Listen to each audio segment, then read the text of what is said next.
la señal de la Santa Cruz de nuestros enemigos, y líbranos, Señor Dios nuestro, en el nombre del Padre, y del Hijo, y del Espíritu Santo. Amén. Señor mío y Dios mío, creo firmemente que estás aquí, que me ves, que me oyes. Te adoro con profunda reverencia. Te pido perdón de mis pecados y gracia para hacer con fruto este rato de oración. Madre mía Inmaculada, San José, mi Padre y Señor, Ángel de mi guarda, interceded por mí.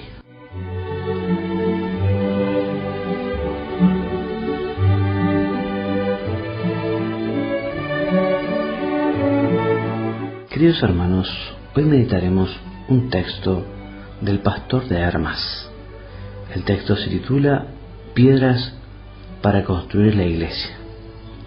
Este libro del pastor de Hermas habría sido escrito entre los años 141 a 155 por Hermas, quien fue hermano del Papa Pío I. El libro en general gira en torno a la necesidad de la penitencia, dirigido a los fieles de Roma que han perdido ese fervor, esa santidad, muchos de ellos, y cayendo en la tibieza. El escritor les anima a recobrar ese fervor primero, a recobrar esa santidad. Este libro pertenece al género apocalíptico, ya que se realiza como si fuese una revelación. Y particularmente el texto que leeremos ahora es la explicación de una visión que tiene el autor, la visión de la construcción de una torre que simboliza a la iglesia y que necesita para su construcción piedras buenas, piedras que puedan ser utilizadas. Pero como veremos, no todas las piedras que traen los trabajadores, que son los ángeles, sirven para este sentido. Y nos detenemos directamente en la explicación, cuando ya el autor pide a, en este caso, una anciana que le explique qué simboliza, qué significa aquello que él ha visto. Y así dice el texto: escucha ahora acerca de las piedras que entran en la construcción de la torre.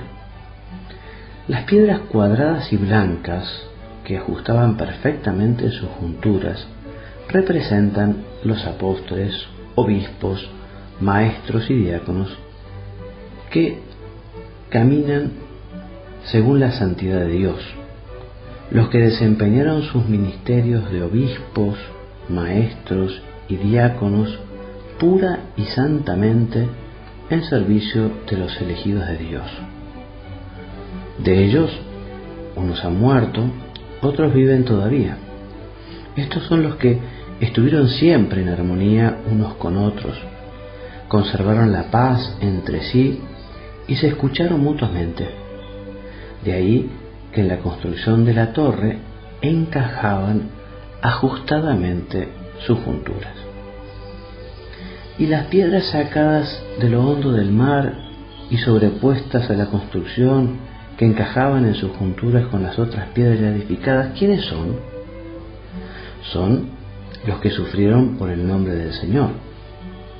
¿Y quiénes son las otras piedras traídas de la tierra? Y me respondieron: los que entraban en la construcción sin necesidad de labrarse, son los que probó el Señor, porque caminaron en la rectitud del Señor y cumplieron sus mandamientos. Y las que fueron traídas y puestas en la construcción, ¿quiénes son? Estos son los neófitos, nuevos en la fe, pero creyentes. Fueron amonestados por los ángeles a obrar el bien, pues hallaron en ellos alguna maldad. Y los que rechazaban y tiraban, las piedras que fueron rechazadas y tiradas, ¿quiénes son? Estos son los que han pecado, pero están dispuestos a hacer penitencia.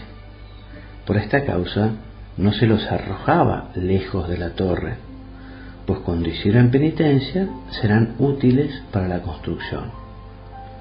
Los que tienen intención de hacer penitencia, si de verdad la hacen, serán fortalecidos en la fe, a condición, sin embargo, de que hagan penitencia ahora, mientras se está construyendo la torre. Mas si la edificación llega a su término, ya no tienen lugar a penitencia, solo les concederá estar puestos junto a la torre.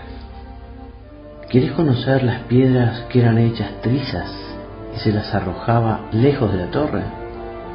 Estos son los hijos de la iniquidad. Se hicieron creyentes hipócritamente, y ninguna maldad se apartó de ellos.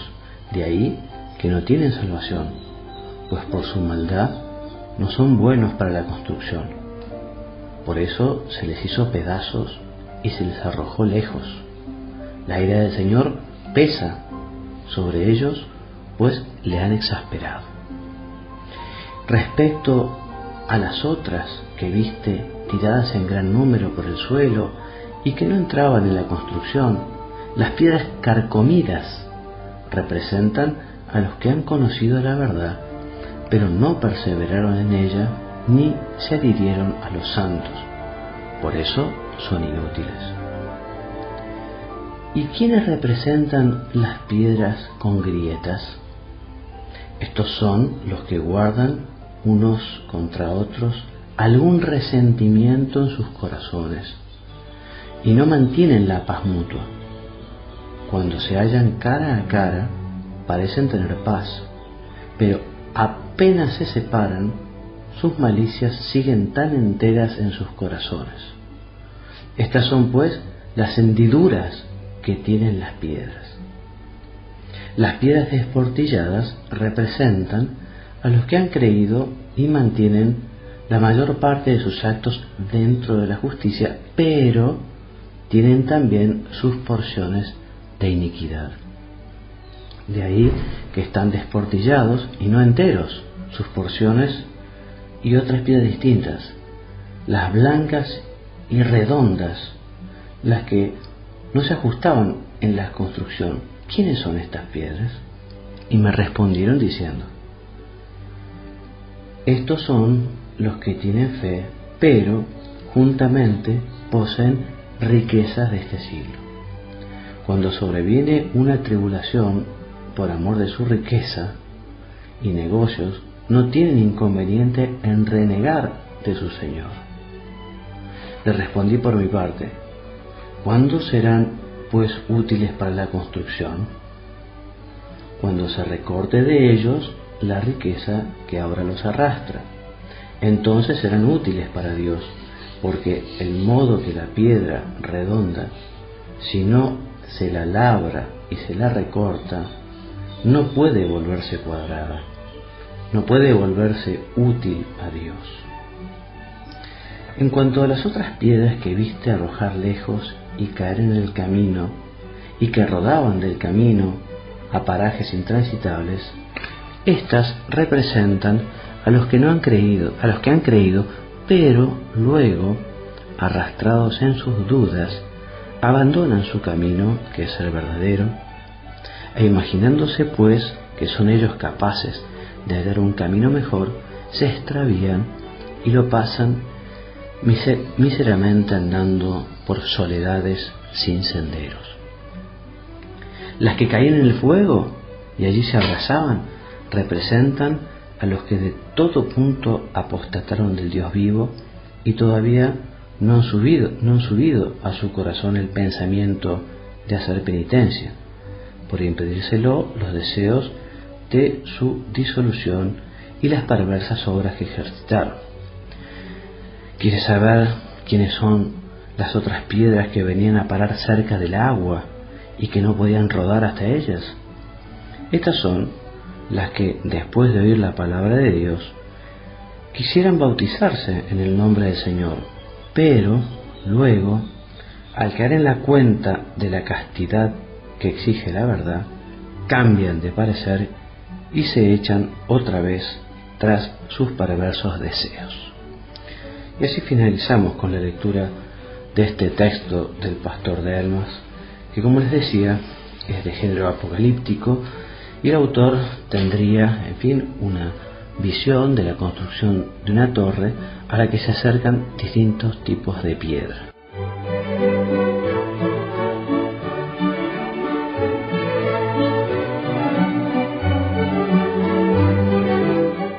Si enumeramos los tipos de piedra que se lee en el texto, hay 13 tipos de piedra. Por un lado están las mejores, las piedras cuadradas y blancas, que son los santos de Dios. Están las que fueron sacados del hondo del mar, que son los que sufrieron por el nombre del Señor. Otras traídas de la tierra, que fueron los probados, pero que cumplieron los mandamientos. Otras traídas y puestas, que son los neófitos.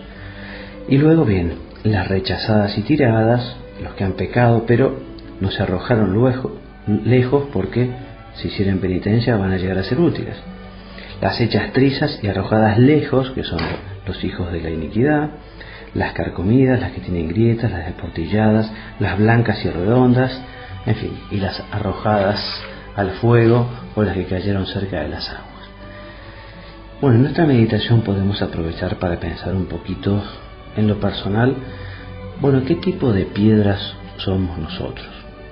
Evidentemente, a todos nos gustaría ser piedras que se adaptan perfectamente a la construcción, piedras cuadradas y blancas que encajan justamente donde tienen que estar, esas piedras que son los santos, los hombres que saben cumplir la voluntad de Dios.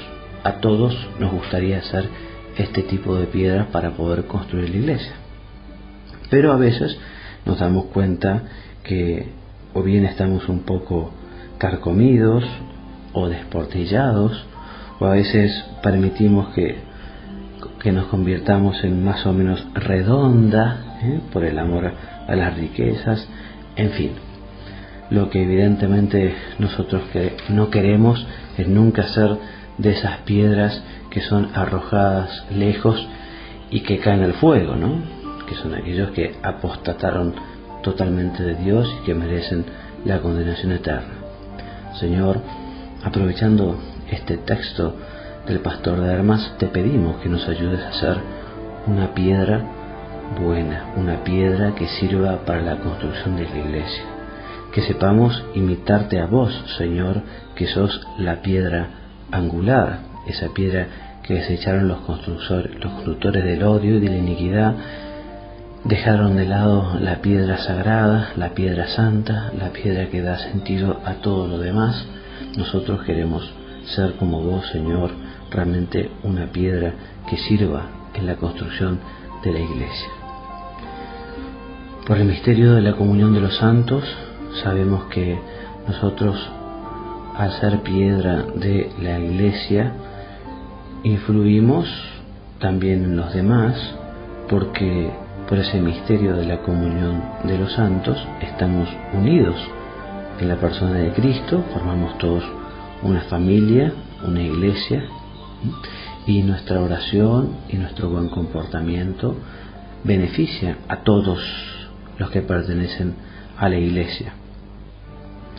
Cuando nosotros vemos que existen en la iglesia piedras que no están perfectamente aptas para la construcción de la iglesia, nos tiene que llevar, por un lado, a pedir perdón. Como buenos hijos de Dios, como buenos hijos del Padre, tenemos que tener esa sensibilidad para pedir perdón por aquellos que no lo hacen, para tratar de desagraviar por el comportamiento de cristianos que realmente han dejado de lado la voluntad de Dios y se han llenado de egoísmo, que han comenzado caminos de maldad, de falsedad, de iniquidad. Señor, ayúdanos a ser personas sensibles a tanto mal que hay alrededor nuestro, que sepamos desagraviar y pedir perdón. Algunas veces también el Señor querrá que nosotros sepamos realizar la corrección fraterna, para ayudar a aquel que se equivoca, ¿no?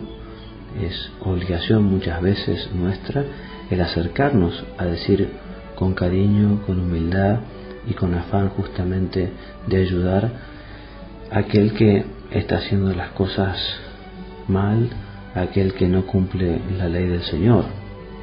Y todos estamos llamados a hacer apostolado, en el sentido de que todos estamos llamados a colaborar en esta obra de la construcción del reino de los cielos, procurando justamente que todas las piedras que se vayan acercando a esta construcción sean las adecuadas. El Señor a veces muchas veces quiere servirse de nosotros, y esto es un verdadero misterio, ¿no? Como el Señor se sirve de los hombres para ayudar a los otros hombres. Y con nuestro apostolado del ejemplo y nuestro apostolado de la palabra, tenemos que ayudar a esas personas que son como las piedras redondas, por ejemplo, que están quizá demasiado apegadas a las cosas materiales, o aquellas personas que son como las piedras que tienen grietas, o sea, que tienen rencor en su corazón, que tienen una cierta animadversión, o aquellos que han sido arrojadas lejos, o tiradas y rechazadas, porque todavía no se arrepienten de sus faltas, de sus pecados, y todavía no hacen penitencia. Y Dios quiere que nosotros nos acerquemos a esas personas, por lo menos a los que Dios nos pone en nuestro camino, a esos amigos, compañeros, vecinos, familiares. A veces, si no les hablamos nosotros, no les va a hablar absolutamente nadie, ¿no?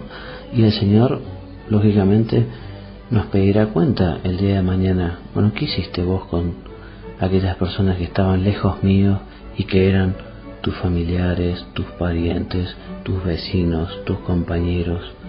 Por eso, llevemos a la oración con frecuencia el tema de la oración. ¿Qué puedo hacer yo por aquellos que me rodean?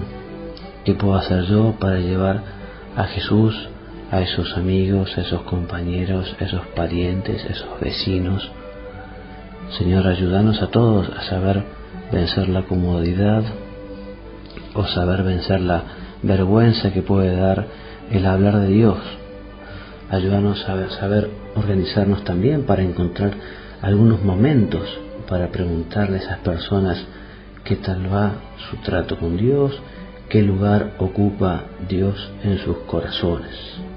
Nosotros tenemos que hacer la iglesia. La iglesia no solo la tiene que construir el Papa, los obispos y los sacerdotes o religiosas o religiosos, sino todos los fieles bautizados estamos llamados a construir la iglesia. Y los fieles laicos ocupan un lugar importantísimo en la construcción de la iglesia. Son los fieles laicos quienes tienen que conseguir poner a Cristo en la cumbre de todas las actividades humanas, allí donde no está lógicamente el sacerdote o el religioso o la religiosa, por ejemplo, ámbitos como la política, como la moda, la educación, en fin, y tantos temas que están los fieles laicos. Bueno, allí hay que llevar a Cristo, hay que llevarlo con el ejemplo, hay que llevarlo con la palabra, hay que llevarlo con el apostolado. Todos estamos llamados, repito, y de un modo particular los fieles laicos, a construir la iglesia. Y no podemos desentendernos, no podemos decir que nos faltan cualidades, que tenemos defectos, que el apostolado no es algo solo para los santos. El apostolado es para todos, porque no se trata de que nos imiten a nosotros, sino que se trata de llevar a las almas a Cristo, llevarlas a Dios. Además, también te diría que el apostolado ayuda a que nos purifiquemos, nos convirtamos, y si estamos un poco enfermos, nos sanemos. El apostolado sana, Y la experiencia lo indica. Es una persona que está un poco tibio o un poco que reza poco, cuando comienza a preocuparse por los demás, cuando empieza a rezar por los demás, cuando trata de acercar a los demás a Dios, resulta que comienza a encenderse, comienza a crecer y muchas veces recobra esas ganas de estar cerca del Señor y recobra